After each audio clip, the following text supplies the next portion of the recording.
news. Now, for a look at what's making headlines in the papers, it's time to bring Arise analyst Constance Ikwoku. Welcome to Daybreak this morning. Good morning, Adeso. How are you today? Well, fine, thank you. TGIF, they say. Oh, very, very, thank God it's Friday. Yeah, I know you'll be working tomorrow, so there's no... Oh, no. Oh, I'm done for the year. Okay. Good for you. Good morning to Yolanda and Charles. Good morning. Good morning, Constance. Great to see you today. Okay, good to see you guys. To look at the papers with us this morning, we have Eniola Akinkotu. He is the Chief International Correspondent of the Africa Report. Hello there and welcome to the program. We'll begin with this day newspaper. Fagbemi, no governor has the power to remove LG chairman. The Attorney General of the Federation and Minister of Justice, Prince Lateef Fagbemi, SAN, has spoken on the 18 elected local government chairmen suspended in Edo State by the governor Monday Okpewolo. He says LG chairmen can only be removed through the legislature and not the State House of Assembly. Fagbemi also says the Tinubu administration is committed to the rule of law. Eniola, the Edo situation, obviously lays bare the struggles, the political struggles we have in this country, including the abuse of power. LG chairmen are elected just as governors and State House of Assembly members. So to remove 18, not one, in this manner for alleged insubordination, it seems to be a stretch. You know, when the Supreme Court delivered the judgment on the autonomy of local governments, I was here back then where I said these governors are never going to allow it to work. So I'm getting some feedback.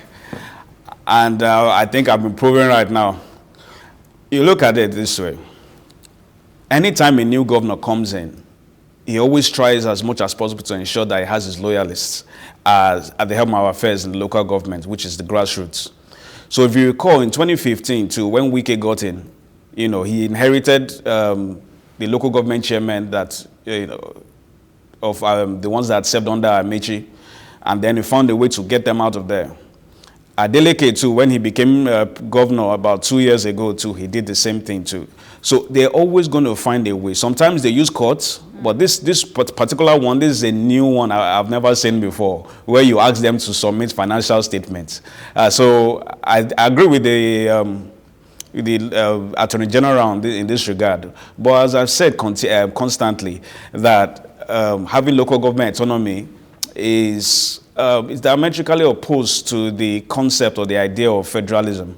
And that's why you're going to continue to see such frictions, because these governors always see themselves as the alpha and omega in their states. A governor that cannot tolerate dissent from his deputy definitely will not tolerate such from an ordinary local government chairman who has no immunity. Well, it's going to be a battle. We'll see how that goes. The Punch newspaper, Ibadan funfair tragedy, Tinubu orders probe as Ooni's ex-queen detained, death rise. The former queen prophetess Naomi Shilekonla and 6 others were detained as investigations into this tragic stampede continued. Recall that the ex-queen's foundation had organized a fanfare at an Islamic school in Ibadan, where a thronging crowd caused a stampede, causing the death of some 35 children, with 6 others injured. More details: the organizers made provision only for 500 children, but over 7,500 participants showed up.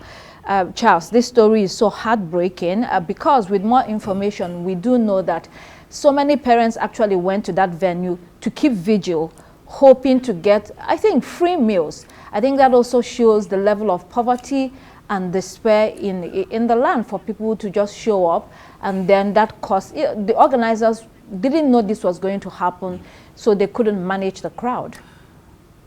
Indeed, I mean, it's the signs of our times, the depth of poverty. It's supposed to be a children's fun fair, arranged of 500 children, but then I've been wondering rather, what were the organizers thinking? With the kind of hunger in the land, you're organizing an event like this for 500, okay, if it's for 500, then let it be exclusive.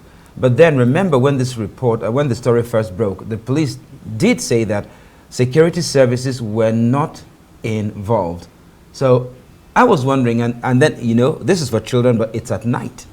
So you're keeping vigil, it has to be at night. No, so it wasn't a night event. They came ahead of time. Exactly. Yes. So, okay, fine.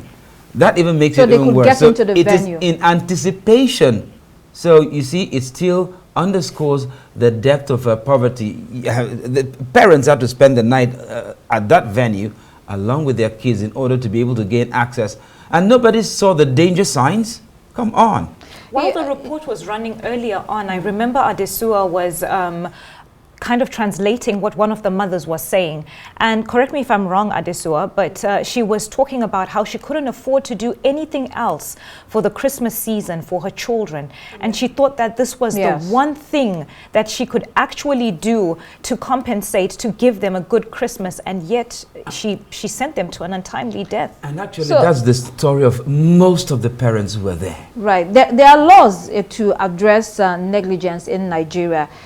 To prove negligence, though, the injured person must show some elements, including the fact that the negligent owed a duty of care to the injured person, meaning that the negligent person had a legal obligation to act in a certain way towards the injured. Adesua, quickly, I mean, President Tinubu has ordered an investigation, but I think it also highlights for him and his team the despair in the land.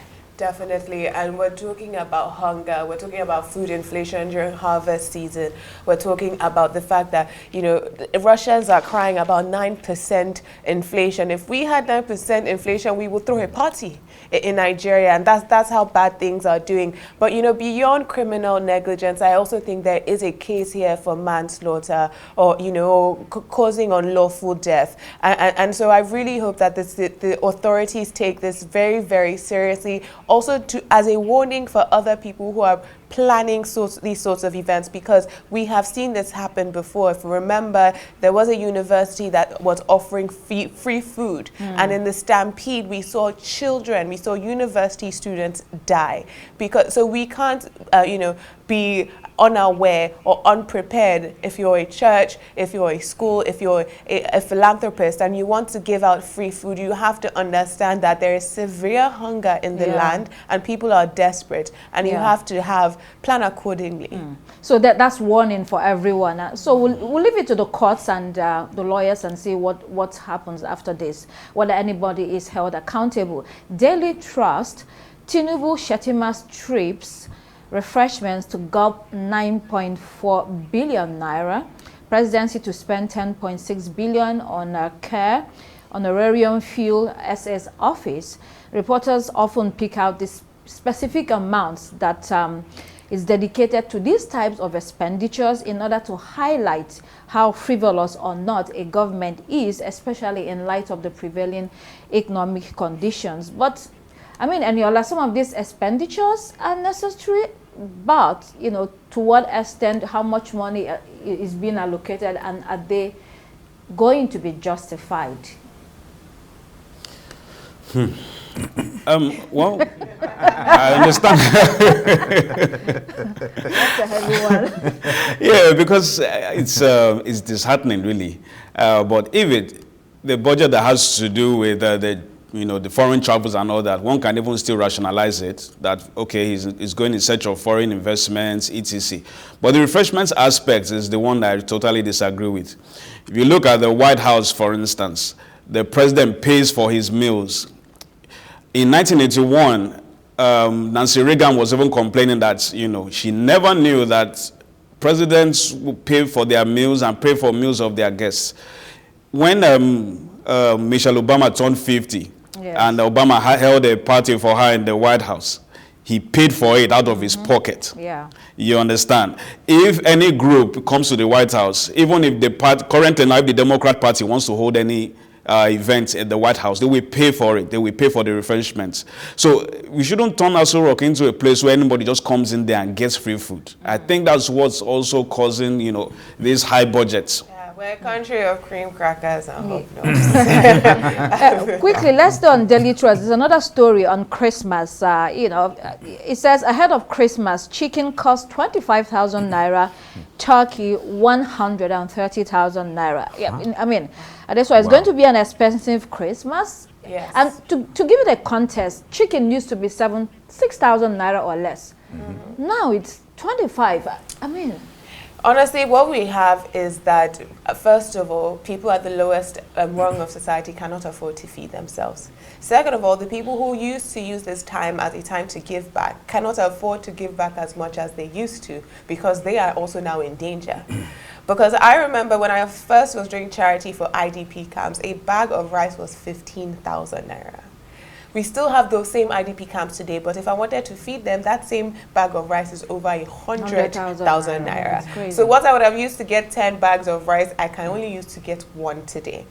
And so, you know, we are facing a Christmas season that is tight, but it's also, you know, we're talking about the refreshments from the presidency. I remember when the biggest topic was how much they spent on new car tires. And I think something that's important, yesterday in the Green Chamber, Honorable Bello El-Rufai stood up and said, we need to talk about recurrent costs that we put in our budgets, because why does every year they want to buy new car, new tire, new pen? Have they expired? New printer?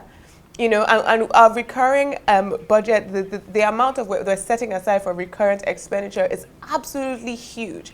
And so we need our lawmakers also to pay attention to the details. Okay, really good points. They need to pay attention. I don't know if they are listening. We talk about this all the time, and people say, you talk a lot on air and nothing happens, nothing changes. New Telegraph report on hacking of NBS website suspicious, says article. There's an interesting development with the Nigerian Bureau of Statistics. On Wednesday, it said its website was hacked, and this seemed to coincide with a damning report on the millions of naira generated by kidnappers through ransom. That report on the website was so, you know, it showed that it has a destructive effect on the country. And so the presidency was very upset with here. It seems now that the suggestion is that the report, you know, was false or untrue. Eniola, you heard some, what are you hearing on this quickly? Yeah, so the NBS reported that there were about 2.2 million abductions last 1 year, and over 600,000 people were killed. And I think about 2 trillion thereabouts was paid in ransom. And of course, if government must have found it very embarrassing, because you've seen the NSA and others going about, you know, bragging about how they've been able to tackle insecurity in the country.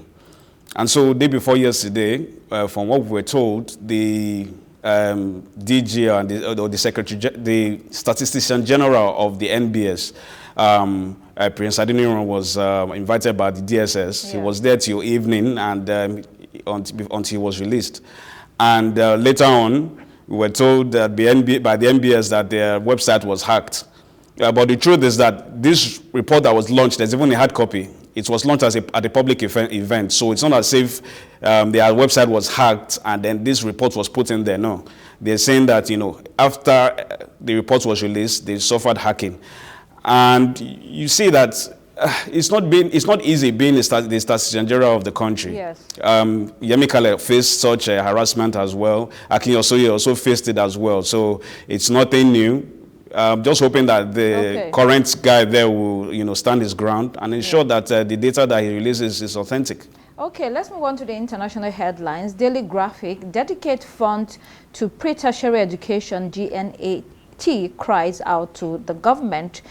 The Ghana National Association of Teachers, they're arguing here that pre-tertiary education is important, so they're looking at ways to fund it.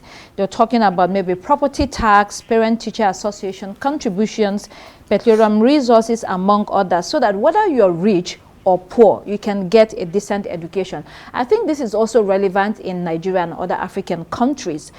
We've often talked about free education for primary and secondary school, so that the future of many children is secured, whether you have the money to attend or not, Yolanda. Free education in Africa would be an absolute dream. I think some weeks ago, the UN let out some statistics about 1 in 4 children are not in school in Nigeria. So it's ironic that you would mention that. And this headline is long overdue. This is something that we should have been working on from forever. And then to Daily Mirror, Giselle's rape trial, courage. The world's bravest woman, this headline says. Absolutely. Giselle Pellicot, the French woman, finally got justice after she faced down her husband and 50 other women that abused her. All of the men were found guilty, and her ex-husband as well. They were jailed for 20 years.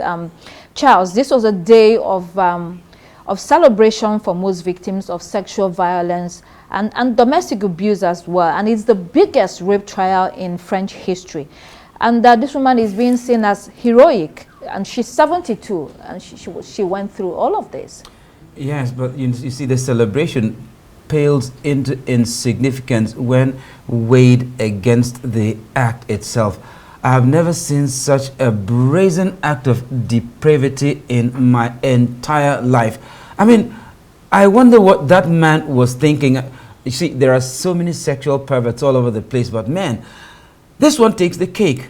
Yes, of course, Giselle has gotten justice. It was bravery on her part to waive her right to Anonymity. Yes, anonymity, that's the word. Yes. To waive her right to anonymity, to come out and say, yes, this was me, this is what happened to me, and this is who and who did it. As for the men who participated in that, about 50 of them, they are a blight on manhood. Right. That's all I can say. Finally, The Independent, freedom for Aung Suu Kyi. The Independent newspaper is on a campaign to free what it describes as the world's most prominent political prisoner. She's 79 and in poor health, held in solitary confinement by the military regime in Myanmar.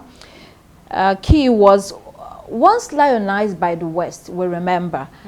She won a Nobel Peace Prize, which was later withdrawn. She's rotting away in jail. And Yola, I don't know, the tables have turned. And in order to get her, I don't know, she's 79, so they feel like just, let her go. She's paid the price. You know, her story is a very, very strange one. Initially, she was supposed to be some sort of Nelson Mandela. Yes. After spending, from 1989 to 2010, in and out of prison and house arrest and all that. And solitary and then, confinement. you were given, solitary confinement. And then you were given a leadership. And then you mismanaged the diversity of your country when the Rohingya Muslims were being slaughtered and you did nothing about it. No, our story is a very sad one because we all had high hopes for her. I hope she's released soon, Well, definitely. I think that's all we have for paper review this morning. Thank you so much, Aniola Kinkwotu, for joining us so early to look at the headlines. Well, thank you, Dr. Constance Ikwoku. That's all the time we have for you here on Daybreak. Goodbye from me. I'm Adeswa Giwal-Sage. Please do keep it here on Arise News.